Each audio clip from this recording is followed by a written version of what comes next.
വേടന്റെ പുലിപ്പല്ലിനൊപ്പം ചർച്ചയായി മാറിയത് ലാലേട്ടന്റെ പഴയ ആനക്കൊമ്പ് കേസ് കൂടിയാണ്. എന്നാൽ അതൊക്കെ കഴിഞ്ഞ കാര്യങ്ങളാണെന്നും ലാലേട്ടന് കോടതിയും സർക്കാരും ക്ലീൻ ചിറ്റ് നൽകിയെന്നുമാണ് ആരാധകർ പറയുന്നത്. ആ കേസിന്റെ കാര്യമൊന്ന് നോക്കാം. 2011 ഓഗസ്റ്റ് മാസത്തിൽ തേവരയിലെ മോഹൻലാലിന്റെ വീട്ടിൽ ആദായ നികുതി വകുപ്പ് ഒരു റെയ്ഡ് നടത്തിയിരുന്നു. അവിടെ 4 ആനക്കൊമ്പുകൾ അവർ കണ്ടിരുന്നു. ഉടനെ വനം വകുപ്പിനെ അവർ ഈ വിവരം അറിയിച്ചു. ആനക്കൊമ്പ് കൈവശം വെക്കാനുള്ള യാതൊരു രേഖയും മോഹൻലാലിന്റെ കയ്യിൽ ഉണ്ടായിരുന്നുമില്ല. എന്നിട്ടും സൂപ്പർ സ്റ്റാറിനെതിരെ കേസെടുക്കാനോ അറസ്റ്റ് ചെയ്യാനോ വനം വകുപ്പ് തയ്യാറായുമില്ല. പിന്നീട് വളരെ ആലോചനകൾ നടത്തിയാണ് 2012 ജൂൺ മാസത്തിൽ ലാലിനെ ഒന്നാം പ്രതിയാക്കിക്കൊണ്ട് കേസെടുത്തത്. വിചിത്രമായ കാര്യമെന്തെന്നാൽ ഈ ആനക്കൊമ്പുകൾ കസ്റ്റഡിയിൽ എടുത്തില്ല. രേഖകൾ ഇല്ലാതെ ഇത് കൈവശം വെച്ചതിന് വേടനെ കൊണ്ടുപോയതുപോലെ മോഹൻലാലിനെ കൊണ്ടുപോയതുമില്ല. വനം വകുപ്പിന്റെ ഓഫീസിലേക്ക് അദ്ദേഹത്തെ ഒന്ന് വിളിച്ചു വരുത്തിയത് പോലുമില്ല. പകരം വിനീത വിധേയരായി സൂപ്പർ സ്റ്റാറിന്റെ വീട്ടിൽ പോയി ഫോറസ്റ്റ് ഉദ്യോഗസ്ഥർ മൊഴിയെടുത്തു. സുഹൃത്തുക്കൾ സൂക്ഷിക്കാൻ തന്നെ ഏൽപ്പിച്ചു എന്നാണ് ലാൽ അന്ന് പറഞ്ഞത്. കൈമാറാനോ കൈവശം വെക്കാനോ വിൽക്കാനോ പോലും നിയമം ഇല്ലെങ്കിലും ഒരു നടപടിയും ഉണ്ടായില്ല. ഇതിനുശേഷം മോഹൻലാൽ കേന്ദ്രത്തിന് ഒരു കത്ത് എഴുതി. കേന്ദ്രം അത് സംസ്ഥാന സർക്കാരിന് വിട്ടു. അന്ന്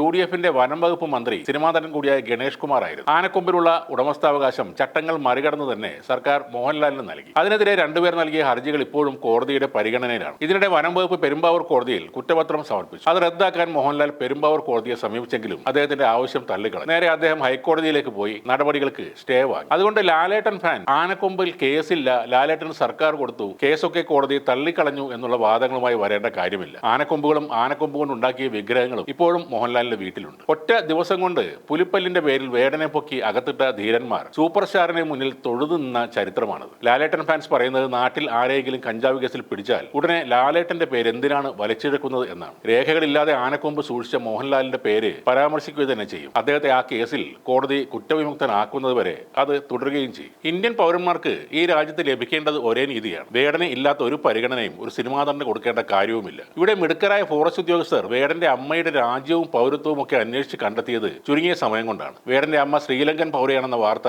ചില മാധ്യമങ്ങൾ ആഘോഷമാക്കുകയും ആ വിഷയത്തിൽ അന്വേഷണം നടക്കുന്നു എന്ന വ്യാജ ക്യാപ്ഷൻ വരെ നൽകുകയും ചെയ്തു. ആനക്കൊമ്പ് മോഹൻലാൽ വാങ്ങിയതാണെന്ന് എനിക്ക് തോന്നുന്നില്ല. പഴയ കൊട്ടാരങ്ങളിലും ജന്മി കുടുംബങ്ങളിലും കാണാറില്ലേ? മുമ്പൊരിക്കൽ ഇത് പറഞ്ഞത് മന്ത്രി AK ശശീന്ദ്രനാണ്. പുലിപ്പല്ല് ആരാധകൻ നൽകിയതാണോ എന്നത് വേടൻ കോടതിയിൽ തെളിയിക്കണം. 7 വർഷം വരെ തടവ് ലഭിക്കാവുന്ന കുറ്റങ്ങൾ ചുമത്തിയിട്ടുണ്ട് എന്ന് ഇന്നലെ അഭിമാനത്തോടെ പറഞ്ഞതും ഇതേ ശശീന്ദ്രൻ മന്ത്രി തന്നെയാണ്. ഷീല സണ്ണി കേസിൽ LSD ടെസ്റ്റ് ചെയ്തു വരാൻ 72 ദിവസമാണ് എടുത്തത്. അവർക്ക് ജയിലിൽ അത്രയും ദിവസം കിടക്കേണ്ടി വന്നു എന്നതും ഓർക്കുക. ഇപ്പോൾ വേടന്റെ അമ്മയുടെ ശ്രീലങ്കൻ ബന്ധങ്ങളും അന്വേഷിക്കുമെന്ന് പറയുന്ന ശശീന്ദ്രൻ മന്ത്രി ഒരു സംഭവം തന്നെയാണ്. LDFന് ഇവിടെ 3ാം ഭരണം കിട്ടിയില്ലെങ്കിൽ അതിനുള്ള പ്രധാന കാരണങ്ങളിലൊന്ന് AK ശശീന്ദ്രൻ എന്ന വകതിരിവില്ലാത്ത ഈ മന്ത്രി തന്നെയായിരിക്കും. വേടൻ കലാരംഗത്തേക്ക് തിരിച്ചു വരണം, ആൾക്കൂട്ടങ്ങളിൽ പ്രകമ്പനം സൃഷ്ടിക്കണം. സിന്തറ്റിക് ഡ്രഗ്സ് അടിക്കലേട മക്കളെ എന്ന് വേടൻ പറഞ്ഞത് അയാൾ അത് അടിക്കാത്തത് കൊണ്ട് തന്നെയാവും. വേടൻ തെറ്റ് ചെയ്തു, അതുകൊണ്ട് നിയമ നടപടിക്ക് വിധേയനായി തിരിച്ചു വരണം. വൈകിട്ട് എന്താ പരിപാടി എന്ന് മദ്യത്തിന്റെ പരിസ്ഥിതിയിൽ ചിരിച്ചുകൊണ്ട് ചോദിക്കുന്ന 4 ആനക്കൊമ്പ് കൈവശം വെക്കുന്ന മഹാനടന് ഇവിടെ തുടരാമെങ്കിൽ വേടനും ഇവിടെ തന്നെ കാണും. ജനകീയ കലാകാരനായ വേടൻ ഇവിടെ